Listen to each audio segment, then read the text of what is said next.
Hello दोस्तों, इस video में हम केनरा बैंक के BSBDA सेविंग्स अकाउंट्स यानी कि जीरो बैलेंस सेविंग्स अकाउंट्स को डिस्कस करेंगे कि इसके कौन कौन से बेनिफिट्स होते हैं और कौन कौन से हिडन चार्जेस आप लोगों को देने होते हैं।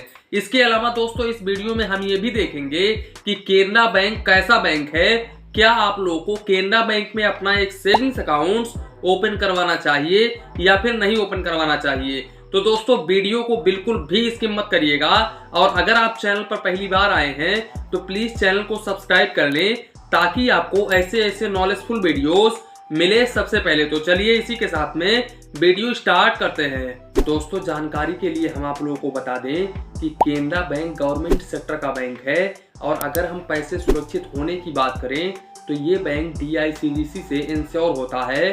DICGC का पूरा नाम है deposit insurance credit guarantee corporation, जो कि RBI की एक सब्सिडी बॉडी है जिसके अंतर्गत हर बैंक के हर कस्टमर को 5 लाख रुपए तक का इंश्योरेंस बिल्कुल फ्री में प्रोवाइड किया जाता है। दोस्तों अगर आप केनरा बैंक में अपने लाइफ में कभी भी सेविंग्स अकाउंट्स ओपन करवाते हो और केनरा बैंक कभी भी डूब जाता है तो ऐसे केसेस में आप लोगों का 5 लाख रुपए तक का अमाउंट बिल्कुल आसानी तरीके से मिल जाएगा। दोस्तों जानकारी के लिए हम आप लोगों को बता दें कि जैसा कि आप लोग जानते हैं कि केनरा बैंक गवर्नमेंट सेक्टर का बैंक है तो ये बैंक डूबने का तो सवाल ही नहीं पैदा होता है। दोस्तों आगे हम चलते हैं इनके रेट ऑफ इंटरेस्ट के ऊपर कि अगर आप केनरा बैंक में अपना एक सेविंग्स अकाउंट ओपन करवाते हो तो यहाँ पर केनरा बैंक आप लोगों को कितना रेट ऑफ इंटरेस्ट ऑफर करता है। तो दोस्तों यहाँ पर आप केनरा बैंक का कोई भी सेविंग्स अकाउंट ओपन करवाते हो तो यहाँ पर केनरा बैंक आप लोगों को 2.90% का रेट ऑफ इंटरेस्ट ऑफर करता है। इसके अलावा दोस्तों अगर आप 1 ईयर का FD ओपन करवाते हो तो यहाँ पर केनरा बैंक आप लोगों को 6.75% पर एनम का रेट ऑफ इंटरेस्ट ऑफर करता है। वहीं पर अगर आप सीनियर सिटीजन के कैटेगरी में आते हो तो ऐसे केसेस में आप लोगों को केनरा बैंक 7.25% पर एनम का रेट ऑफ इंटरेस्ट ऑफर करता है। दोस्तों ये रेट ऑफ इंटरेस्ट मैं जिस टाइम पर वीडियो शूट कर रहा हूँ उस टाइम का है। रेट ऑफ इंटरेस्ट कम ज्यादा होता रहता है तो हो सकता है जब आप लोग वीडियोस देख रहे हो उस टाइम पर इंटरेस्ट रेट बढ़ गया हो या फिर कम हो गया हो, तो हम यहाँ पर कुछ कह नहीं सकते हैं। दोस्तों अब चलते हैं केनरा बैंक के BSBDA सेविंग्स अकाउंट्स यानी कि basic savings bank deposit account, जिसे हम जीरो बैलेंस सेविंग्स अकाउंट्स के नाम से जानते हैं, इस सेविंग्स अकाउंट्स के ऊपर।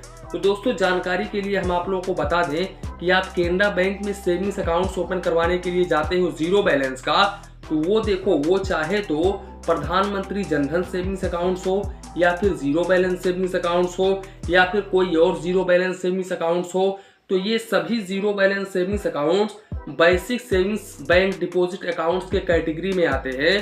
तो दोस्तों देखो यहाँ पर आप जब जाओगे केनरा बैंक के ब्रांच में अपना अकाउंट ओपन करवाने के लिए जीरो बैलेंस का यानी कि BSBDA सेविंग्स अकाउंट ओपन करवाने के लिए जाओगे तो वहां पर बेसिकली जो केनरा बैंक के कर्मचारी होते हैं वो जल्दी इस सेविंग्स अकाउंट्स को ओपन नहीं करते हैं। दोस्तों ये रियलिटी है, सच्चाई है। मेरे साथ में मैं फ्रेंड को लेकर भी गया हूँ, काफी फोर्स करने के बाद ही उन्होंने BSBDA सेविंग्स अकाउंट्स ओपन किया है दोस्तों। नहीं तो वो लोग ज्यादातर करके ये चाहते हैं कि जो भी कस्टमर्स हमारे ब्रांच में आते हैं वो रेगुलर सेविंग्स अकाउंट्स ओपन करवाएं, ना कि BSBDA सेविंग्स अकाउंट्स यानी कि जीरो बैलेंस सेविंग्स अकाउंट्स। क्योंकि देखो दोस्तों यहाँ पर बैंक का BSBDA सेविंग्स अकाउंट्स के ऊपर कोई भी फायदा नहीं होता है, ओनली कस्टमर्स का फायदा होता है। अब कस्टमर्स का क्या फायदा है? पहली बात दोस्तों तो यहाँ पर आप लोगों को कोई भी मिनिमम बैलेंस रिक्वायरमेंट नहीं है। पहला बेनिफिट्स यही है कि आपको कोई भी मिनिमम बैलेंस मेंटेन नहीं करना है जीरो बैलेंस सेविंग्स अकाउंट्स में। दूसरा बेनिफिट्स है दोस्तों कि यहाँ पर आप लोगों को ATM कार्ड चार्जेस नहीं देना है दोस्तों, ये दूसरा बेनिफिट्स है। और तीसरा बेनिफिट्स ये है दोस्तों कि यहाँ पर आप लोगों को SMS अलर्ट चार्जेस भी नहीं देना होता है।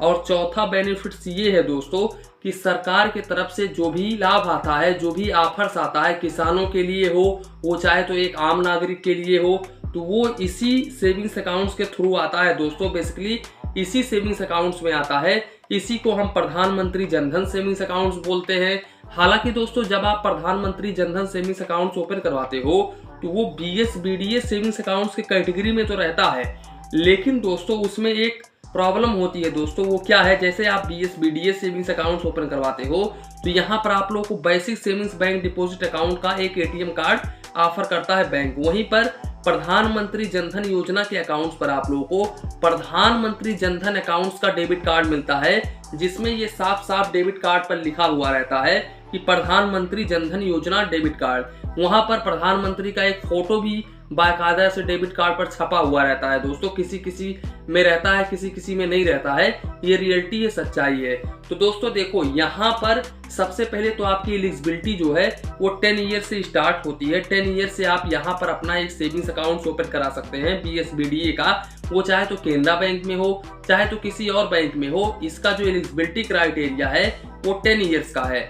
इसके अलावा दोस्तों यहाँ पर आपके पास में एक आधार कार्ड होना चाहिए। पैन कार्ड हो या ना हो उससे कोई भी मतलब नहीं है। अगर आपके पास में है आधार कार्ड तो आप आधार कार्ड के जरिए BSBDA सेविंग्स अकाउंट्स ओपन करा सकते हैं।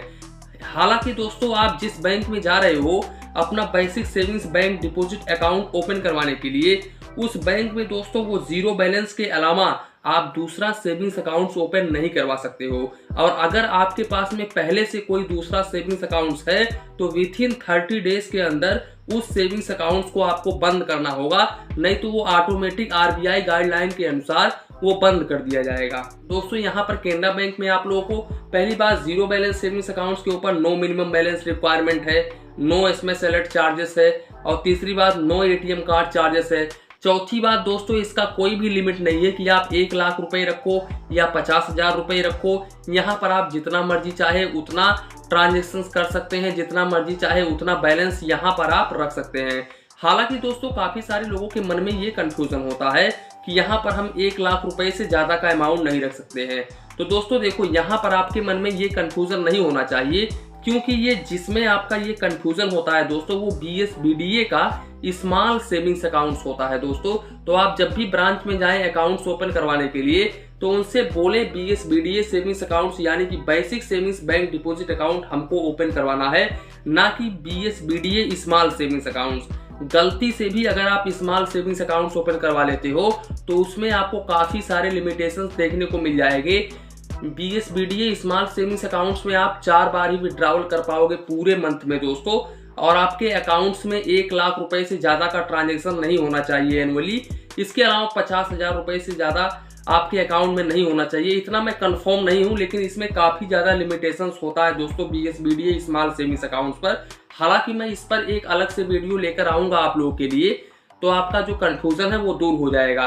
देखिए दोस्तों आपको अगर जाना है, अगर आपको सच में अकाउंट ओपन करवाना है BSBDA का, तो यहाँ पर गवर्नमेंट सेक्टर के बैंक में कोई भी हो, केनरा बैंक हो, यूनियन बैंक हो, लेकिन बेसिकली मैं केनरा बैंक की बात कर रहा हूँ। तो केनरा बैंक में अगर आप जाते हैं BSBDA सेविंग्स अकाउंट्स ओपन करवाने के लिए, तो वहाँ पर कर्मचारी से आपको ये बोलना है कि मुझे BSBDA सेविंग्स अकाउंट्स ओपन करवाना है। हालांकि दोस्तों अगर आप कर्मचारी बोलते हैं आपको कि ये BSBDA सेविंग्स अकाउंट्स आप मत ओपन करवाइए, इसमें बहुत ज़्यादा लफड़ा है, ये है वो है, आप रेगुलर सेविंग्स अकाउंट्स ओपन करवाएं, तो भी आप ये बोले नहीं मुझे BSBDA अकाउंट्स ही ओपन करवाना है, तो ही आपका अकाउंट्स ओपन करके देंगे।